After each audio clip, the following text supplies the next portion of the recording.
একমাত্র যাদের দেহ মন প্রাণ আমার ঠাকুরের শ্রীপাদ পদ্মে দিতে পেরেছে, গুরুর চরণে দিতে পেরেছে, একমাত্র তারাই বলতে পারে যে বাঁকা শাখা হরি হে দেখা দিয়ে প্রাণ রাখো। আর আমার বাঁকা শাখা তখন তাদের দেখা যায়। মনপ্রাণ সঁপে দিয়েছিল কারা? আমার অশ্বিনী, আমার মহানন্দ, আমার তারক, গোলক, হীরামন। তাই তাদের আমার ঠাকুর দেখা দিয়েছে। হরিবল হরিবল হরিবল। যেমন কমল দাস বাউলকে দেখা দিয়েছিল আমার হরিচাঁদ ঠাকুর কৃষ্ণ রূপ নিয়ে। আমার হরি তিনি যে ভগবান শ্রীকৃষ্ণ, তিনি যে রাম, তিনি যে গৌর হরি কিভাবে দেখা দিয়েছে দেখুন। কমল দাস বাউল ছিল একজন বৈষ্ণব মানুষ, ছিল কপালে তার তিলক, মাথায় ছিল চৈতন্য, আমার গলায় ছিল তুলসীর মালা। ভগবান শ্রীকৃষ্ণকে বলছে, প্রভু আমি বহুদিন তোমাকে দর্শন করতে পারিনি, আমি যেন বৃন্দাবনে গিয়ে তোমাকে দর্শন করতে পারি। কমলদাস বাউল বাংলাদেশ থেকে রওনা করেছে, বৃন্দাবনে যাবে ভগবান শ্রীকৃষ্ণকে দর্শন করবার জন্য। এদিকে আমার হরিচাঁদ ঠাকুর বিশ্বনাথ ব্রজ নাটক নিয়ে জমিতে চাষ আবাদ করছিল। আরতি মা বসে পড়ো। জমিতে চাষ আবাদ করছিল। এমন সময় আমার হরিচাঁদ বুঝতে পারলেন ওই যে বৈষ্ণব ভক্ত আসছে কমল দাস বাউল, ওর মনের ইচ্ছা একটু ভগবান শ্রীকৃষ্ণ রূপ দর্শন করবে। আমার হরি তো সেই কৃষ্ণ। ভগবান ভক্তের মন বুঝতে পেরে বিশ্বনাথ ব্রজ নাটকে বলছে, তোমরা একটু কাজ করো, আমি একটু জমির আলের উপরে যাই। কেন? এক ভক্ত আসছে। আর কমল দাস বাউল ওই আলের উপর থেকে যাচ্ছিল। এমন সময় আমার হরিচাঁদ ঠাকুর কি করলেন? তিনি ওই আলের উপর ভগবান শ্রীকৃষ্ণ রূপ ধারণ করলেন। হাতে ছিল মোহন বাঁশি, মাথায় ছিল ময়ূর চূড়া, পায়ে ছিল ঘুঙুর বাঁধা। ভগবান শ্রীকৃষ্ণ যেমন ছিলেন, আজকে হরিচাঁদ ঠাকুর শ্রীকৃষ্ণ রূপ ধরে কমল দাস বাউলকে দর্শন।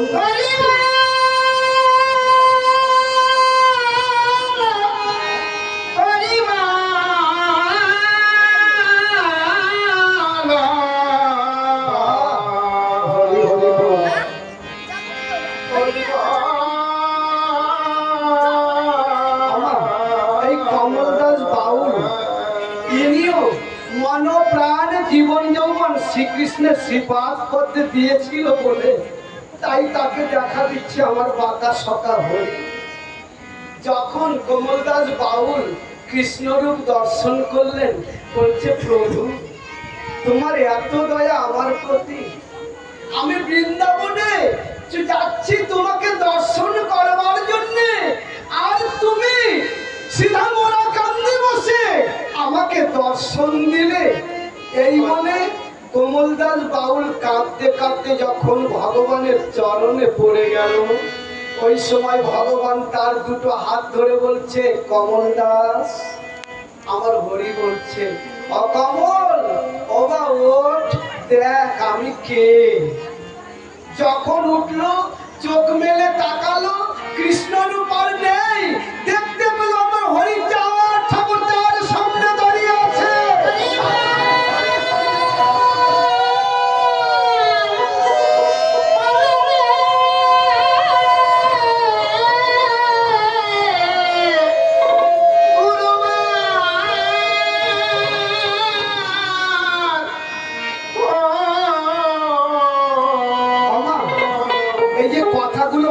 বাবা যারা আছেন, আপনাদের কি ভালো লাগছে? সবাই একটু হাত তুলে বলতে হবে, ভালো লাগছে? গানের অর্থ তো অনেকে বুঝতে পারি না, তাই আমিও বুঝতে পারি না, তার মধ্যে থেকে যেটুখানি ঠাকুর বলায় আমি চেষ্টা করছি। মায়েরা যে গান করলেন, পাকা সকা ভরিয়ে দেখা দিয়ে প্রাণ কেমন হলে পরে আমার ভগবান তাকে দর্শন দেয়। হীরামন পাগল, সে কিষান নিয়ে জমিতে যাচ্ছে ধান রোপণ করতে, সাথে ছিল 10 জন কিষান।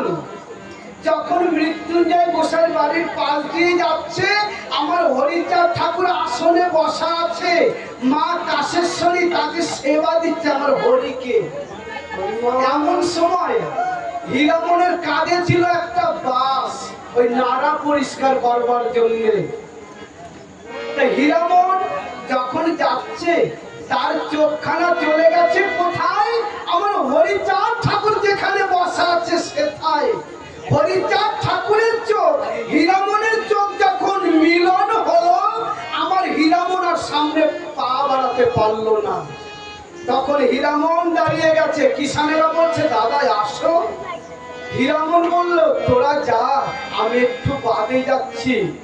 এই বলে হীরামন যখন মৃত্যুঞ্জয় গোসার বাড়িতে গেল, ঠাকুরের সামনে দাঁড়ালো, আমার ঠাকুরও দাঁড়িয়েছে হীরামনের সামনে। হীরামন দেখতে পেল এ তো আর হরি নেই, হয়েছে কি রাম রূপ ধারণ করেছে। আমার হরিচাঁদ ঠাকুর তীর ধনুক কাঁধে যেমন রাম ছিল, রামের মতো রূপ ধারণ করে দাঁড়িয়ে রইল।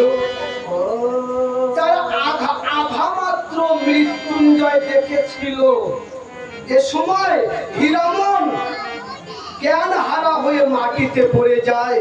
মৃত্যুঞ্জয়কে বলছে আমার ঠাকুর, অমৃত্যু নে, ওরে হীরার কোণে একটু, হীরার কানে একটু হরিনাম শোনা।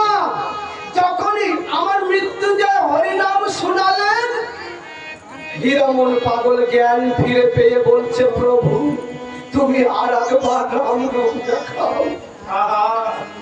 দেখেছেন আমার হরিচাঁদকে, আর একবার রাম রূপ দেখাও। আমার ঠাকুর বলল ও হিরে তুমি যা দেখেছো বাবা আর কাউকে প্রকাশ করো না, তোমার হৃদয়ের মধ্যে রেখে দিও। এইভাবে অনেক প্রমাণ আছে। যাই হোক, আমি গানের মধ্যে যাই। এই জীবন যৌবন সমর্পণ করলে তারা কিভাবে হরি দর্শন পায়, গানের মধ্যে থেকে একটু আলোচনা করব।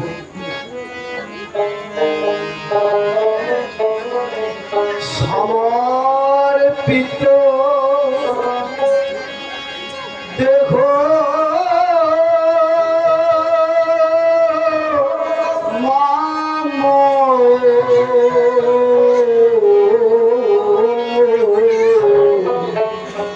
ঠাকুর আমি তো কি আমার পিতা দেহ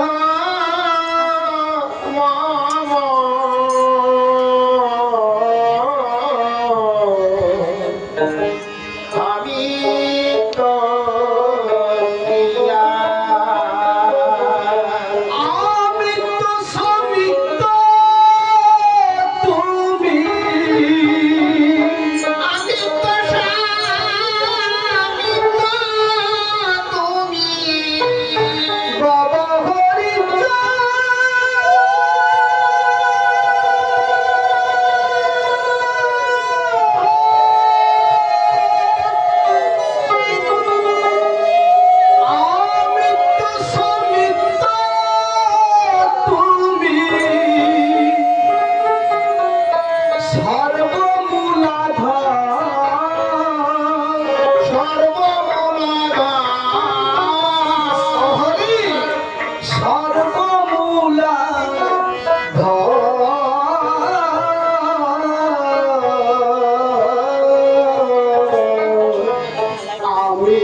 মানুষের আমি থাকে, আমি এই পারি, আমার এই আছে, দেখেছেন বাবা, আমার টাকা আছে, জমি সব আছে, আমি সকল কিছু করতে পারি। ঠাকুর বলল, তোমার সেই আমি গেল কোথায়? ও বাবা, আমার আমি যে তুমি হয়ে গেছো। তুমি যে যা করো তোমার তোলো তাই করে।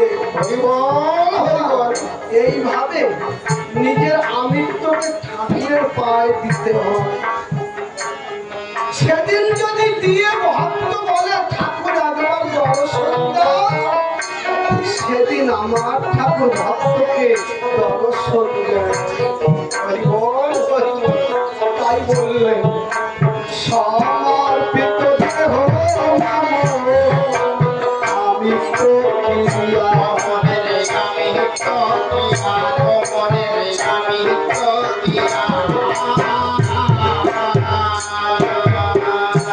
ঠাকুরের প্রমাণ দেখাই। কি বললেন? তুমি নিত্য নবীন নিয়ে ভক্ত ভগবানকে বলছে, ও ঠাকুর তোমার কি বয়স বাড়ে না? ভগবান শ্রীকৃষ্ণকে তারা অনুরাগী ভক্ত জিজ্ঞাসা করেছিল, কারণ আমার ভগবান শ্রীকৃষ্ণের যখন 90 বছর বয়স, তখন এই ভক্ত জিজ্ঞাসা করছে, প্রভু তোমার কি বয়স বাড়ে না? বলে, কেন রে বাবা?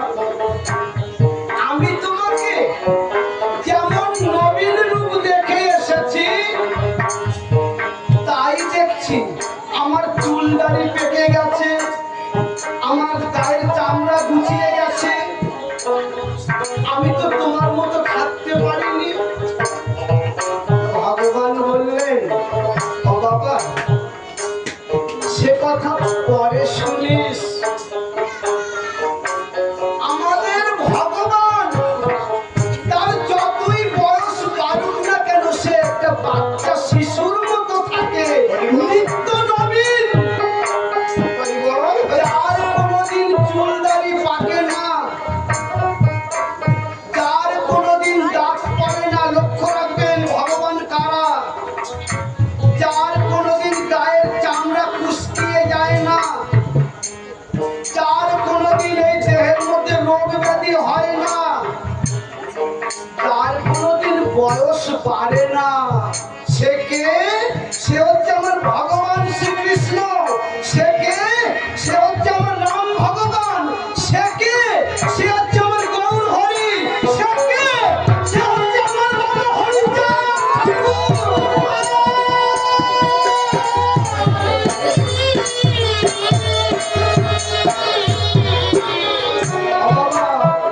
সে হচ্ছে আমার নারায়ণ। কেন বললাম বাবা? যখন সত্যযুগ এসেছিল, এই মানুষের পরমায়ু ছিল 1,00,000 বছর। কথা লক্ষ্য রাখুন। যখন সত্যযুগ এসেছিল, আমাদের মতো মানুষের পরমায়ু ছিল 1,00,000 বছর। আমরা 1,00,000 বছর বাঁচতে পারতাম। ছোট দাদু, আমাদের গায়ের চামড়া কুচকিয়ে যেত, চুল দাড়ি পেকে যেত, কিন্তু নারায়ণের কোনোদিন চুল দাড়ি পাকেনি, এই ভক্তরা দেখতে পাইনি। সে কেমন? সে হচ্ছে নিত্য নবীন। আবার যখন সত্য চলে গেল, এলো ত্রেতা যুগ, রাম ভগবান যখন এসেছিল, এই মানুষের পরমায়ু ছিল 10,000 বছর। আমরা 10,000 বছর পর্যন্ত বাঁচতে পারতাম। এই মানুষ তাদের চুল দাড়ি পেকে গেছে, চামড়া কুচকিয়ে গেছে, ভগবানকে জিজ্ঞাসা করছে, প্রভু রাম তোমাকে যেমন দেখে এসেছি, আমরা বুড়ো হয়ে গেছি, তুমি তো বুড়ো হওনি। ভগবান বললেন, বাবারে এ কথা শুনিস না বাবা, আমি আমার নিজের মুখ থেকে বলতে পারবো না আমি কে।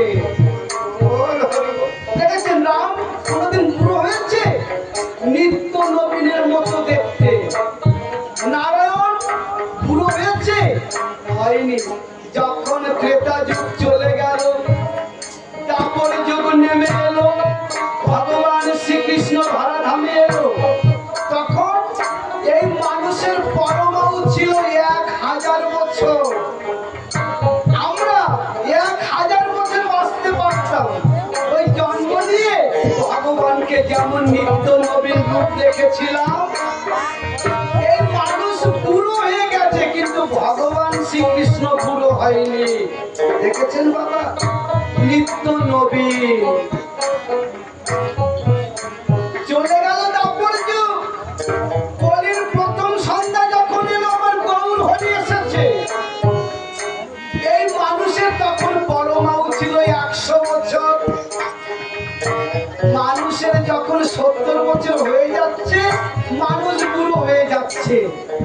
আমার গৌরাঙ্গ মহাপ্রভু 48 বছর বেঁচে ছিল, কিন্তু সে ছিল ছোট্ট শিশুর মতো, নিত্য নবীন ছিল। হরিবল হরিবল হরিবল। চলে গেল গৌর হরি। গৌর হরি অসম্পূর্ণ কাজ যা যা বাকি ছিল, তাই আবার সম্পূর্ণ করবার জন্য হরিচাঁদ হয়ে এলেন। হরিচাঁদ ঠাকুর 68 বছর বেঁচে ছিল। আমাদের 40 বছর না হতে হতে দাড়ি চুল পড়ে যায়, মাথায় টাক পড়ে, চামড়া গুছিয়ে আসে।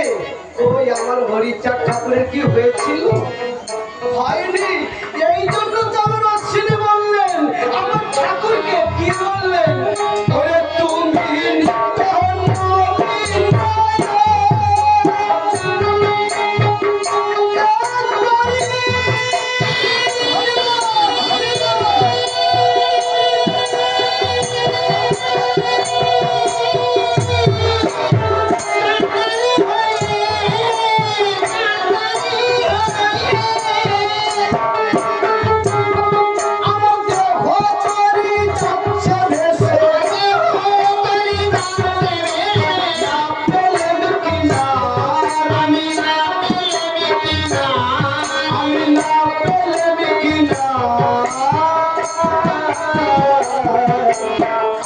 নিত্য নবীন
কৃষ্ণ নাম করতে করতে দুই চোখের জলে ভাসে। প্রাণ গোবিন্দ একবার দেখা দাও আমারে। যারা হরিচাঁদ হরিচাঁদ বলে চোখের জলে ভাসে, অনুরাগের পরে দাঁড়িয়ে যারা হরিনাম কৃষ্ণ নাম করতে পারে, একমাত্র তারাই হরিকে দেখা পেতে পারে। মা হরিবল হরিবল। কি সুন্দর বললেন, তব কৃপা অনুযোগে। আমি যখন মায়েরা যখন গান করছিল, একটু ঘরে বিশ্রাম করবার জন্য বসেছি। এ সময় কি হয়েছে জানেন? মা কথা বলে না, আসরে থাকলে দুটো কথা বলে ছেড়ে ফেলতে হয়। যখন আমি ঘরে একটু বিশ্রাম করার জন্য বসেছি, এক মা গেছে আমার কাছে, গলায় তার তুলসীর মালা। এক ভক্ত বাবা সেও গেছে, তার গলায় তুলসীর মালা। মা জিজ্ঞাসা করছে, প্রভু কেমন সম্বোধন? মা তোমাদের চোখটা অন্যদিক দিও না মা, তোমার কথাই বলছি। তুমি তো ঘরে গিয়ে নমস্কার দিতে গেছিলে, কি বললে? প্রভু আপনি কেমন আছেন? দেখেছেন সম্বোধন? যদি একজন আর একজনকে সম্মান দিয়ে কথা বলে, সেও কোনো না কোনো সময় সম্মান পেতে পারে। এক বাবা, ওই যে বাবা দাঁড়িয়ে আছে, কি করলেন? সাষ্টাঙ্গে প্রণাম করলেন। আমার গুরু গোসাইদের প্রণাম করতে গেলে সাষ্টাঙ্গে প্রণাম করতে হয়, এটা নিয়ম। তা আমরা তো মতুয়ারা পালি না, পালন করে বৈষ্ণব সবাই পারে না, কিছু কিছু বৈষ্ণব এখনো গুরু গোসাইদের দেখলে সাষ্টাঙ্গে প্রণাম করে। সাষ্টাঙ্গ কাকে বলে জানো? ছটা এই দেহে 6 জায়গায় মাটিতে স্পর্শ হবে, 6 জায়গায় মাটিতে স্পর্শ করে যে নমস্কার দিতে পারবে তাকে বলা হয় সাষ্টাঙ্গ প্রণাম। 1 কপাল, 2 নাক, 3 4 2 হাতের পাতা, পাতা হলো 4টে, 2 হাঁটু মাটিতে। এই 6 জায়গায় স্পর্শ করে যদি কেউ কাউকে নমস্কার করতে পারে, সেই নমস্কারটা হয় ভক্তি জগতের নমস্কার। বাবা কেউ না দেখলেও ভগবান শ্রীকৃষ্ণ দেখছে, ভগবান হরিচাঁদ দেখতে পাচ্ছে যে আমার ভক্ত আরেকজনকে কেমন ভাবে প্রণাম করছে। এই ভগবানের মধ্যে থেকেও কিছু পাওয়া যায় তত্ত্ব, যারা পেয়েছে তারা বুঝতে পেরেছে। তাই আমার অশ্বিনী গোসাই গানের ভাষায় কি বললেন জানেন? ওরে তব কৃপা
কি বললেন? গুরু কৃপায় বুঝলো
আমি তো কি আমি তো কি আর করে আমি তো কি আর সমর্পিত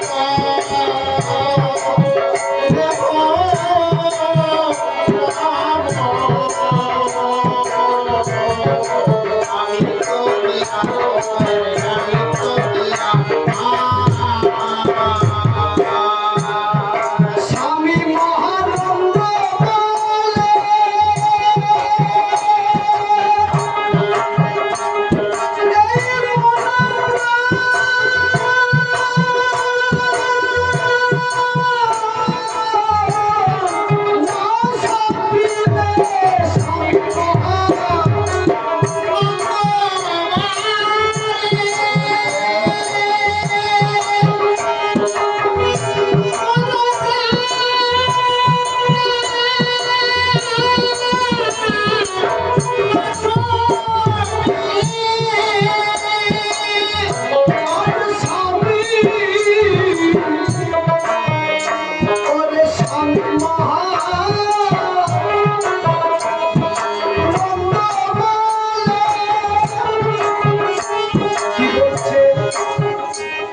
বলে কৃপা কেমন করে পাবে, তুমি গুরু কৃপা কেমন করে পাবে? তাই স্বামী মহানন্দ বলে মন প্রাণ না সপিয়ে, যতদিন তোমার মন প্রাণে গুরুর চরণে সপে না দেবে ততদিন তুমি কেমন করে তাকে পাবে? হরিবল হরিবল। এর অনেক কথা আছে, তো রাত হয়ে যাচ্ছে, মহাসংকীর্তন গান করতে হবে। আবার ভক্তদের একটা আবেদন আছে যে কি বাবা, এই গানের মধ্যে থেকে সবাই আনন্দ বিরাজ করে, এই আনন্দের মধ্যে থেকে একদিন তো আমাদের ভব নদী পার হতেই হবে, কেউ তো থাকবো না। ওই ভব নদী পার হওয়ার সময় যেন আমাদের কোনো বাধা না আসে, তুমি একটু সেই গানটা শোনাবে। তাই কথার মধ্যে বেশি যাব না, আরো দুটো গান করতে হবে। স্বামী মহানন্দ বলে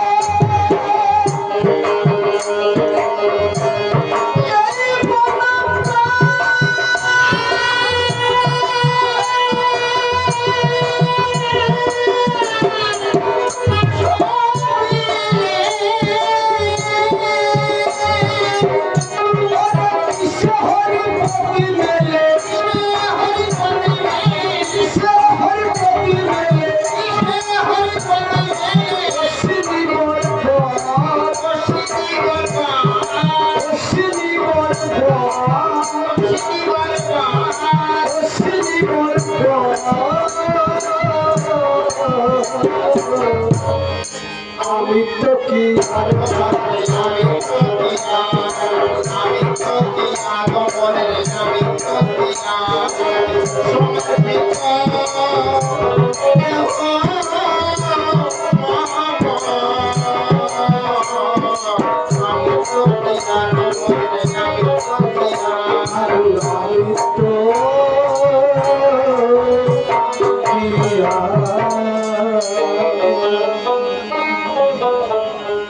হরিবল। এবার একটা মহাসংকীর্তন গান গাইছি, যে গানটা আমার তারক গোসাই সর্বপ্রথম মহাসংকীর্তন গানের মধ্যে দিয়েছে।